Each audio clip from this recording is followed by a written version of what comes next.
তাওবা যে কবুল করছেন, ঘোষণা দিয়েছেন, এই ঘোষণাটা ছিল জুমার দিনের ঘোষণা। আবার সাইয়েদনা আদমকে যেদিন রূহ কবজ করে আবার নিয়ে যাওয়া হয়, ওই দিনটাও ছিল জুমার দিন। পড়েন সুবহানাল্লাহ। পৃথিবীতে একজন মানুষই শুধু জানতেন যে তিনি পৃথিবীতে কতদিন বাঁচবেন, সেটা হচ্ছে সাইয়েদনা আদম আলাইহিস সালাম। ওনাকে বলে দেয়া হয়েছিল উমরুকা আলফু সানা, তুমি পৃথিবীতে বাঁচবে 1000 বছর। কয় বছর? সাইয়েদনা আদমের সামনে অনেকগুলো রূহ রাখা হলো। সাইয়েদনা আদম বললেন, এরা কারা? আল্লাহ বললেন, এরা হচ্ছে নাসালুক, তোমার বংশধর, পৃথিবীতে তোমার পর এরা পৃথিবীতে আসবে। সাইয়েদনা আদম বললেন, আল্লাহ ওই যে একটা রূহ দেখা যায়, এটার নাম কি? আল্লাহ বললেন, হাদা ইবনুকা দাউদ, এটা তোমার ছেলে দাউদ, সে দুনিয়াতে নবী হয়ে আসবে, তার ছেলে সুলাইমানও নবী হয়ে আসবে। সাইয়েদনা আদম বললেন, মাবুদ, আমার ছেলে দাউদের কত বছর হায়াত আপনি দিয়েছেন? আল্লাহ বললেন, 40 সানা, মাত্র 40 বছর, 4 ইয়ার্স। 40 বছর তোমার ছেলেটা বাঁচবে। ও আল্লাহ, আমি বাঁচবো কয় বছর? তুমি বাঁচবা 1000 বছর। সুবহানাল্লাহ। সাইয়েদনা আদম বললেন, মাবুদ, এত ফুটফুটে সুন্দর আমার ছেলে দাউদ, মাত্র 40 বছর দিলেন কেন? জিদ মিন উমরিহি, বাড়ায়া দেন। কি করেন? সুপারিশ করতেছে পোলার লাইগা। কে? বাবা। আল্লাহ আপনি বাড়ায়া দেন। আল্লাহকে বাড়ানো যাবে না, লেখা হয়ে গেছে। রুফিআতিল আকলাম ওয়া জাফফাতিস সুহুফ, কলম তুলে নেওয়া হয়েছে আর কালি শুকায় গেছে, আর কিছু করা যাবে না। সাইয়েদনা আদম বললেন, মাবুদ, আমার 1000 বছর কেন দিলেন?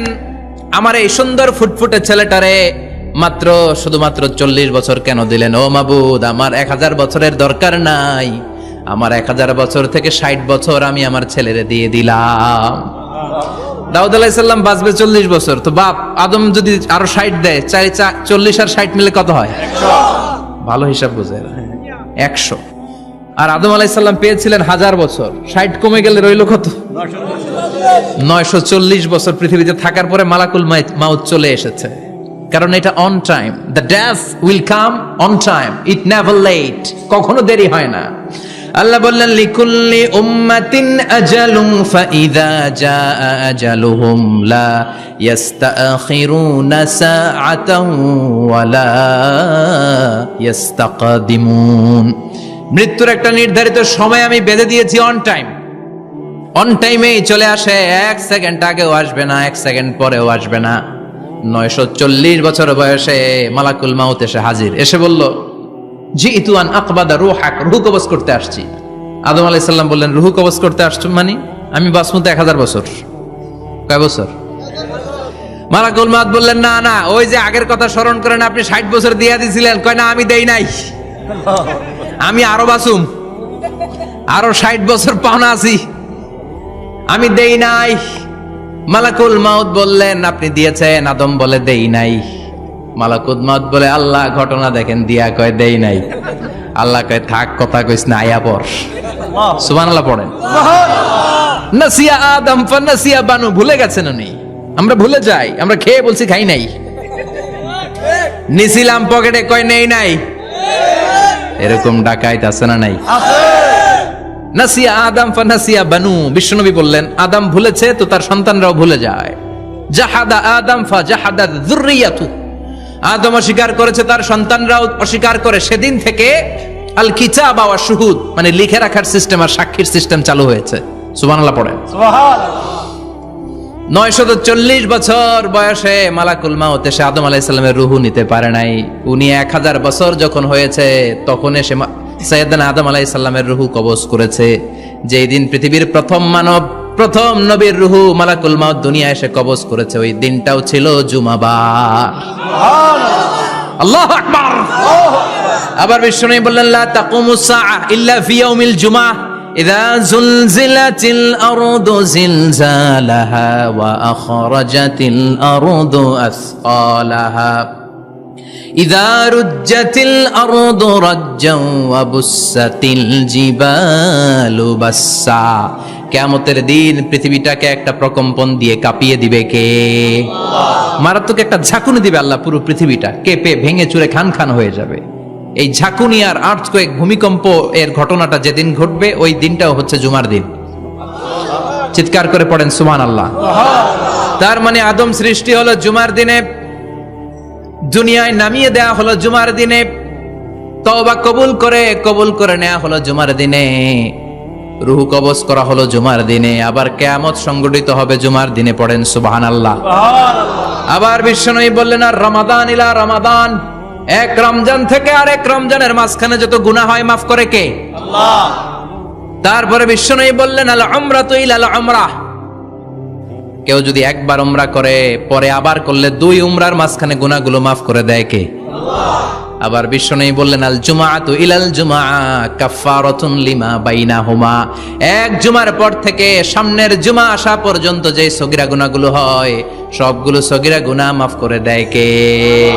রজব শাবানে বরকতে দাও, রমজান মাসে গুনাহ ঝড়াও, সপ্তাহ জুড়ে তুমি বরকতে দাও, জুমার দিনেতে গুনাহ ঝড়াও, রজব শাবানে বরকতে দাও, রমজান মাসে গুনাহ ঝড়াও। ঠিক কি না? তার মানে জুমার দিন গুনাহ মাফের দিন। সারা সপ্তাহে ভুল ত্রুটি অন্যায় যা করলাম জুমার নামাজের বদৌলতে সব গুনাহ মাফ করে দেয় কে? আল্লাহ। এই দামি দিনটাকে আল্লাহ ইহুদিদের দিতে চেয়েছিলেন, পায় নাই। আলহামদুলিল্লাহ কবেন না? আলহামদুলিল্লাহ। ইখতিলাফু, তারা ইখতিলাফ করে হারাইছে এটা।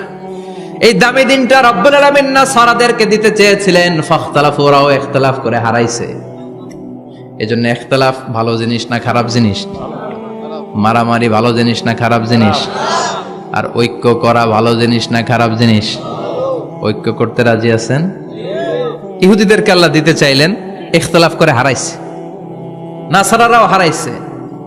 ফাজা আল্লাহু বিনা ফাহাদানা বিহাদা দ্বীন, রব্বুল আলামিন এই দিনটা আমাদেরকে দিলেন, আমরা ইখতিলাফ করি নাই, বিশ্বনবীর হাতে হাত রেখে ঐক্য করে ঘোষণা দিয়েছি জুমার দিন আমাদের সাপ্তাহিক দিন। সুবহানাল্লাহ। বিশ্বনবী বলেন, ফাগাদান লিল ইয়াহুদ, সাপ্তাহিক আনন্দের দিন ইহুদিদের জন্য হচ্ছে শনিবার, ইয়াউমুস সাbt, ও বা'দা গাদ লিন নাসারা, আর খ্রিস্টানদের জন্য হচ্ছে রবিবার, আর আমাদের জন্য হচ্ছে শুক্রবার। চিল্লায় পড়েন আল্লাহু আকবার।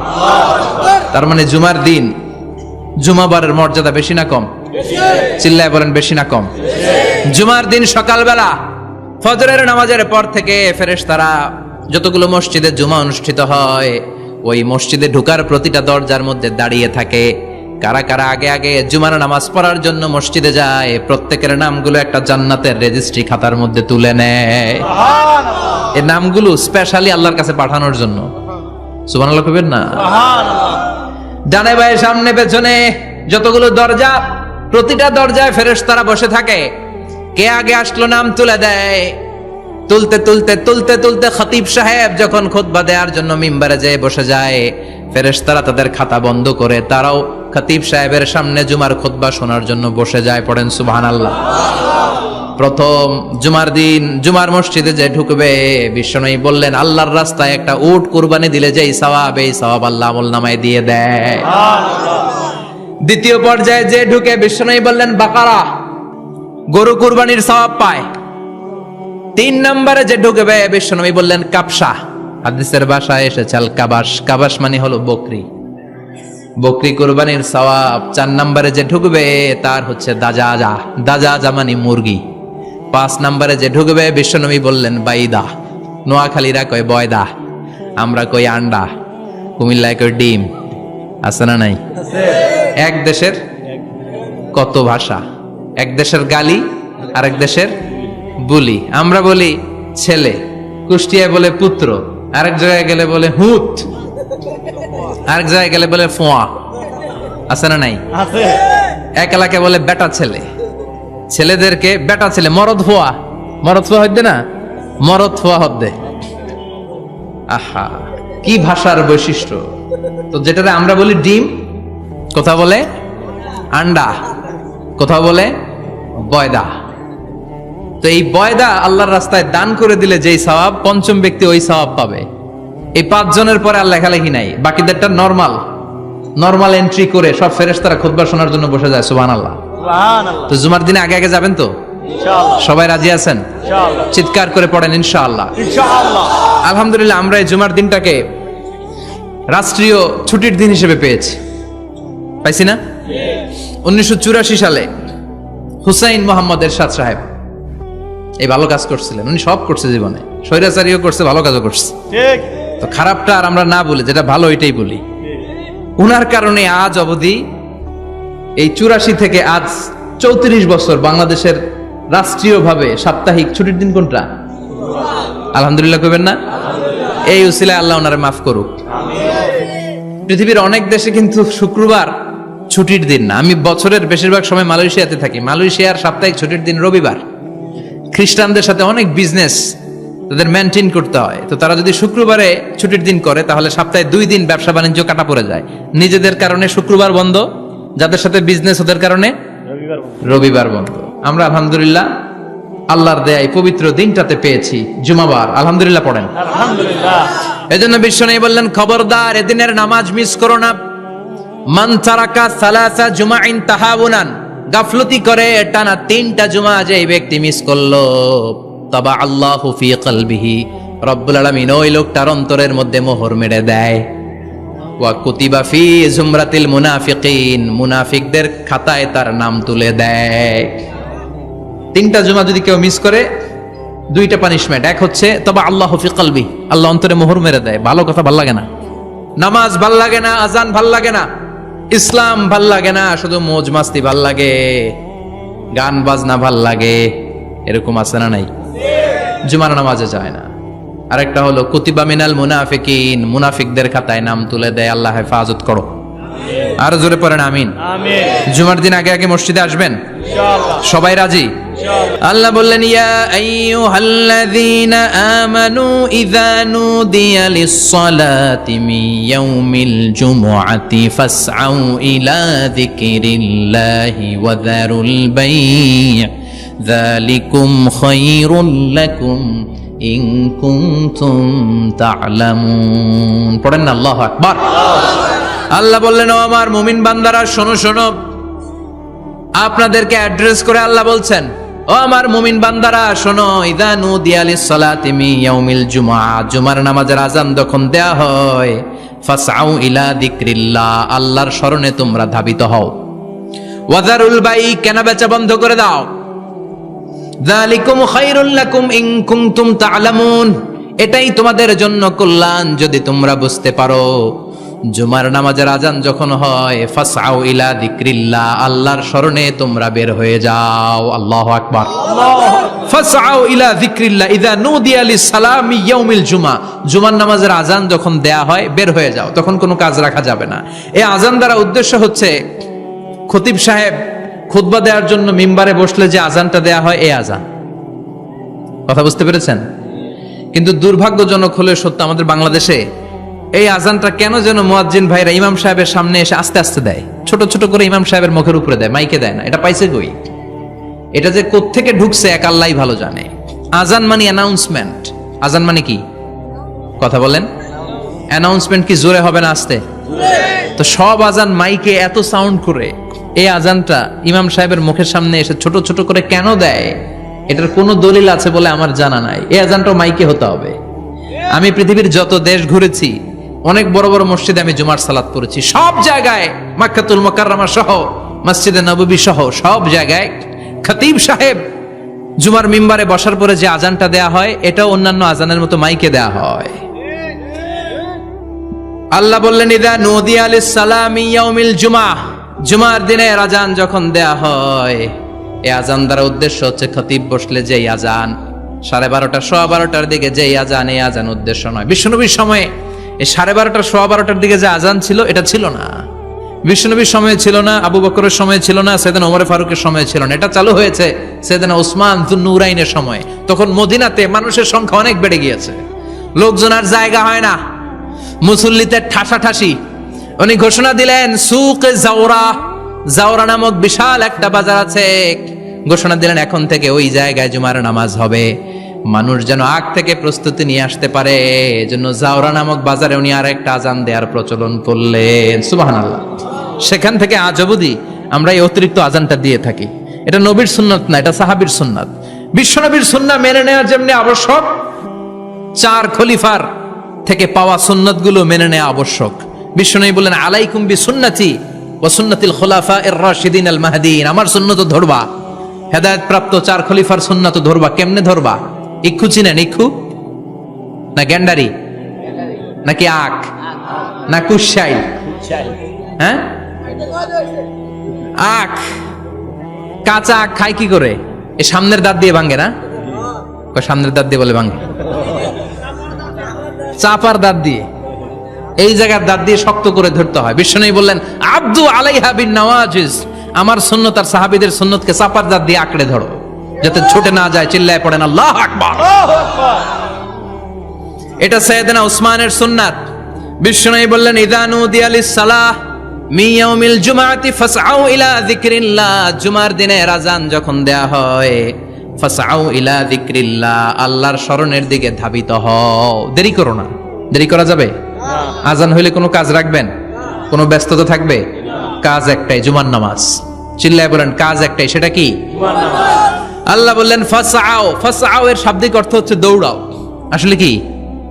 তো এই দৌড়াও দিয়ে আসলে দৌড়াও বোঝানো হয়নি, এটা দ্বারা বোঝানো হয়েছে আল মুবাদারা ওয়াল ইহতিমাম, ইম্পর্টেন্স দেয়া, এমফাসাইজ করা, গুরুত্বের সাথে আগে আগে প্রস্তুতি নাও। ফাসআউ দ্বারা দৌড়ানো বোঝানো হয়নি। প্রমাণ কি? কারণ বিশ্বনবী দৌড়ে দৌড়ে নামাজে যেতে নিষেধ করেছেন।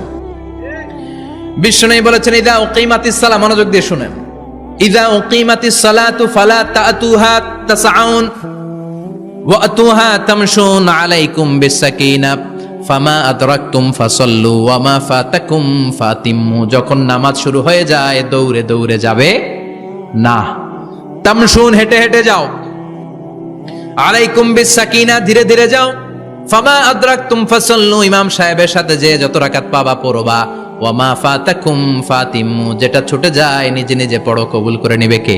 আল্লাহ। কিন্তু দৌড়ে যায় নামাজ ধরা যাবে? খবরদার, ধীরস্থির ভাবে যাবেন। হাঁটার মধ্যে একটা গুরুত্ব দিয়ে তাড়াতাড়ি ধরতে চাবেন, কিন্তু দৌড়ে যাওয়া যাবে? নিষেধ করেছেন। অনেক মুসল্লিরা এটা করে।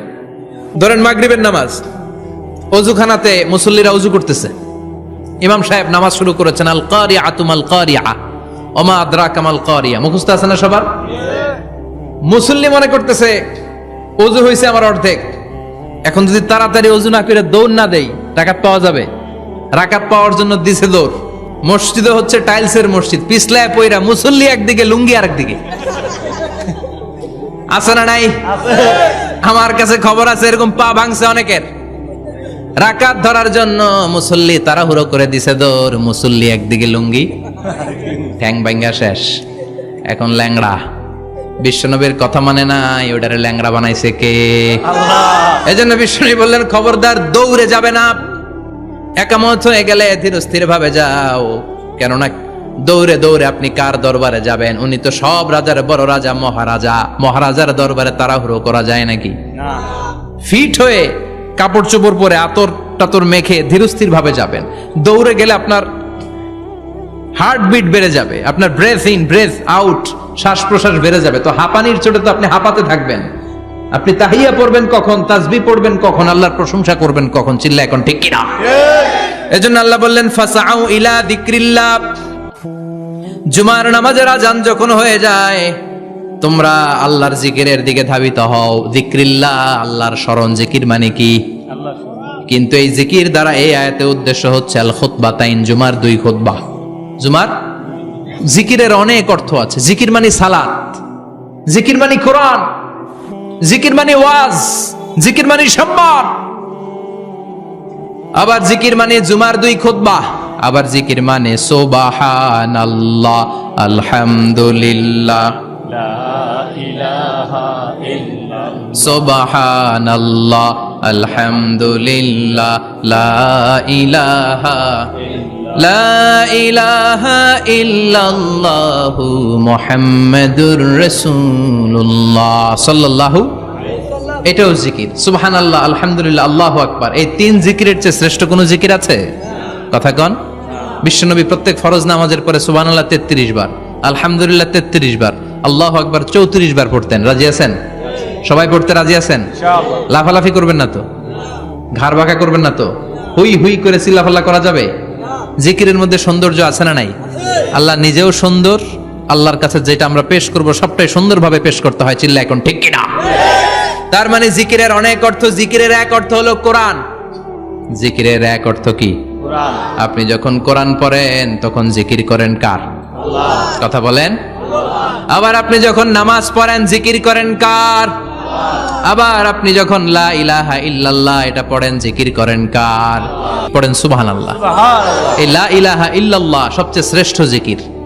সাইয়েদনা মুসা আলাইহিস সালাম আল্লাহরে বললেন, আল্লাহ আল্লিমনি যিকরান, আপনি আমার এমন একটা জিকির শিখায়া দেন লা ইয়ালামুহা ইল্লা আনতা ওয়া আনা, যে জিকিরটার শব্দ আপনি আর আমি ছাড়া কেউ জানবে না। দুনিয়াতে যত অদ্ভুত অদ্ভুত প্রশ্ন সব আপনি মুসা আলাইহিস সালামের মাথা থেকে পাবেন। ভেরি কিউরিয়াসিটি ছিল ওনার, বিভিন্ন বিষয়ে আল্লাহরে প্রশ্ন করতেন। আল্লাহরে বললেন, আল্লাহ আল্লিমনি কালিমাতান আল্লিমনি যিকরান লা ইয়ালামুহা ইল্লা আনতা ওয়া আনা, ও আল্লাহ এমন একটা জিকির আমারে শিখান, দিনে রাতে সব সময় এই জিকির আমি করব, আপনারে ডাকবো, কিন্তু শর্ত হলো এই জিকিরটা জানবে শুধু আপনি আর জানবো শুধু আমি, কেউ জানবে আল্লাহ বললেন, মুসা পড়ো লা ইলাহা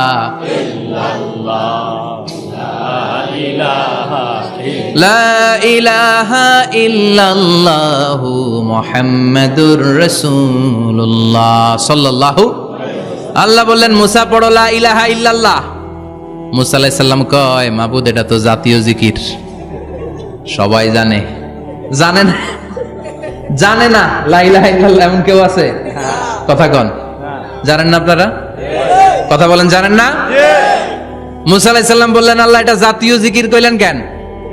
আমি তো চাইছি এক্সট্রা অর্ডিনারি, অসাধারণ একটা জিকির, সুপার ক্যালিফ্রাজিলিস্টিক এক্সপিয়ালিডোসাস, এক্সেলেন্ট একটা জিকির, আনপ্যারালাল, কারো কাছে নাই, শুধু আমি জানবো আর আমি পড়বো।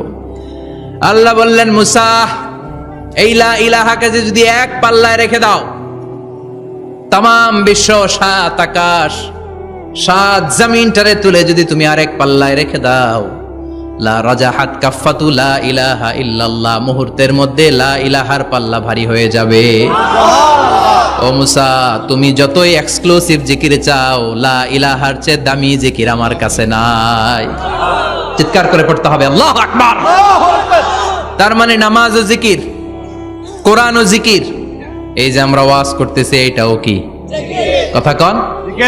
বিশ্ব নবীর আল্লাহ বললেন, ও নবী ফাযাক্কির ইন্নামা আনতা, ও নবী আপনি জিকির করেন মানে ওয়াজ করেন। ইন্নামা আনতা মুযাক্কির, ও নবী আপনি ওয়াজ করে শোনান। লাস্তা আলাইহিম বিমুসাইতির, আপনার দারোগা বানিয়ে পাঠাই নাই, আপনি শুধু ওয়াজ করেন। কার কথা? চিল্লায় বলেন কার কথা? কিন্তু এইখানে জিকির দ্বারা উদ্দেশ্য হচ্ছে জুমার খুতবা। ফাসআউ ইলা যিকরিল্লাহ, আল্লাহর জিকিরের দিকে ধাবিত হও, এই জিকির দ্বারা উদ্দেশ্য হলো জুমার খুতবা। তার মানে জুমার খুতবা যে খতিব সাহেবরা দেন, এখানে মসজিদের খতিব আছেন কারা কারা? দেখি একটু হাত তোলেন তো। 1 2 3 4 5 6 7, গুণে শেষ করা যাবে না, অনেক খতিব। আল্লাহ এই খতিবদেরকে তুমি কবুল করো। আর জোরে পড়েন আমিন।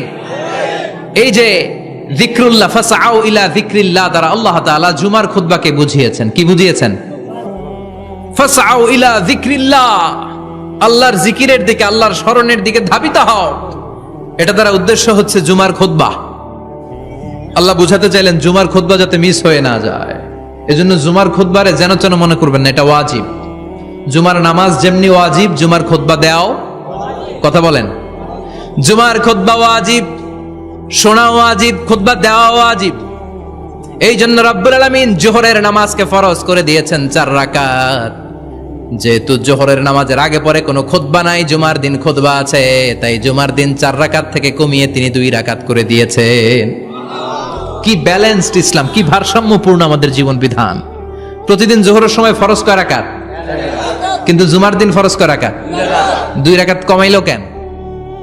খুতবা, সুবহানাল্লাহ কইবেন না? এজন্য জুমার খুতবাটা খতিব সাহেব যারা আছেন খুবই জরুরি। এটাকে খুব কনস্ট্রাকটিভ মুডে সমাজে তুলে ধরতে হবে, মানুষকে এডুকেট করতে হবে, ইনস্ট্রাক্ট করতে হবে। আপনাদের অনেক দায়িত্ব, you have huge responsibilities in your shoulder. আপনাদের অনেক দায়িত্ব। খতিব যারা, এটা ছোটখাটো কোনো রেসপন্সিবিলিটি নয়, এটা অনেক বড় দায়িত্ব। এজন্য জুমার দিন মানুষকে আপনার শিক্ষিত করতে হবে। এই জুমার খুতবা, জুমার আলোচনার সাথে পৃথিবীর কোনো আলোচনার কোনো মিল নাই, কারণ জুমার আলোচনা সব সময় অন টাইম, একটা নির্ধারিত সময়ে হয়। পৃথিবীর অন্য কোনো আলোচনা নির্ধারিত সময়ে হয় নাকি? কথা কন। আমরা বক্তারা নির্ধারিত সময়ে মাইক পাই? কথা কন। কোনোদিন 8টায়, কোনোদিন 9টায়, আজকে বসছি কয়টায়?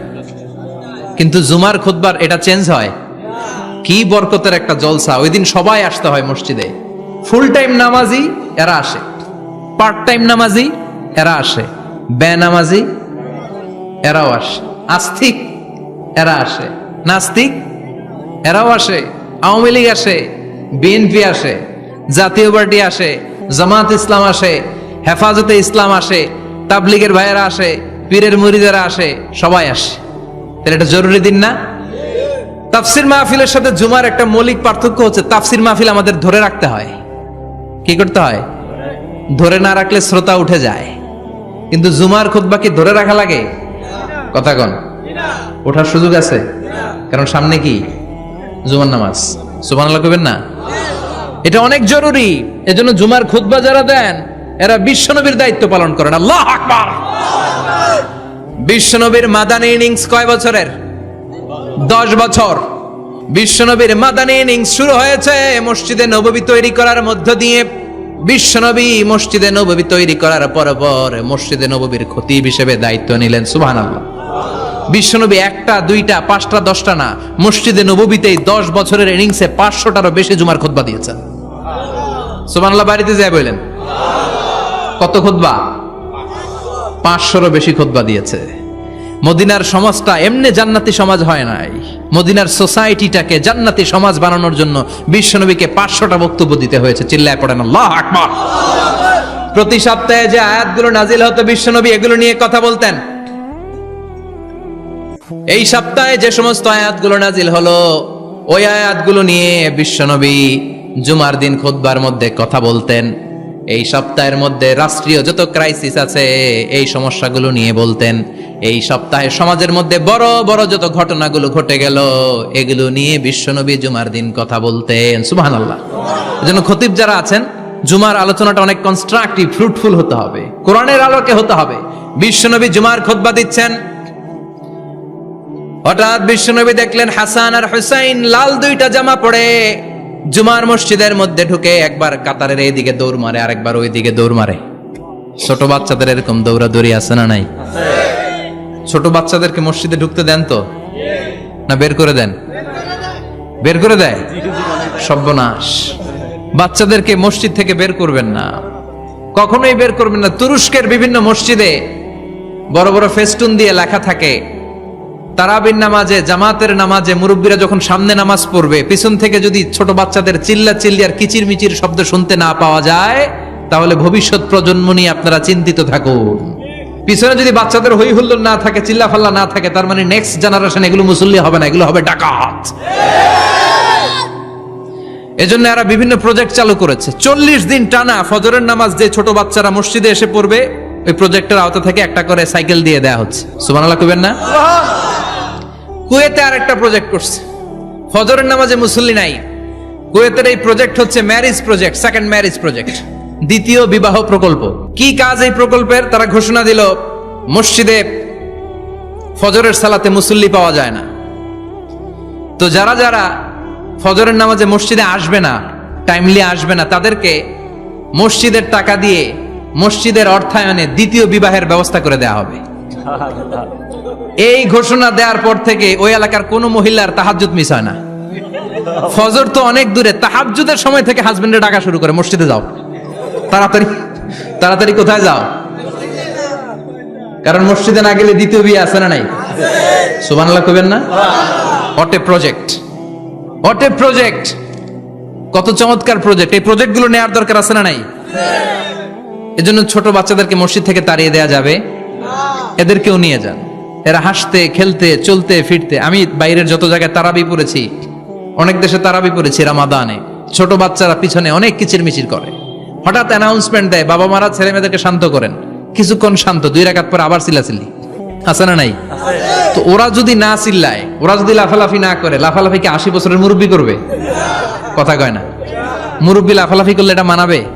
ছোট বাচ্চারা লাফালাফি করবে, একজন আরেকজনের কামড় দিবে, কাঁচের গ্লাস ভাঙবে, এটাই পৃথিবীর সৌন্দর্য। চিল্লায় বলেন ঠিক কিনা?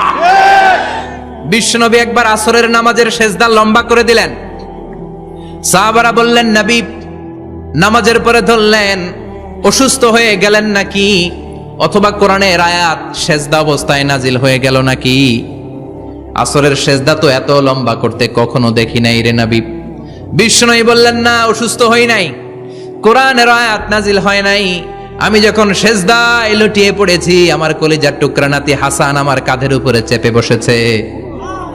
আমি যদি সেজদা থেকে মাথা উঠাই হাসানের কষ্ট হয়ে যাবে, তাই আসরের একটা সেজদা আমি ইচ্ছা করেই লম্বা করে দিয়েছি। কি নবী ছিল, কি মায়া ছিল নাতিদের সাথে।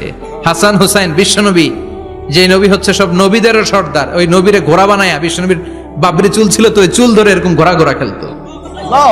বিশ্বনবীর কাঁধে বসে বিশ্বনবীর বাবরি চুল টেনে টেনে কয় এটা আমার ঘোড়া। হাসান হুসাইনের গায়ের এমন কোন জায়গা নাই যে জায়গায় বিশ্বনবী চুমা দেয় নাই। আর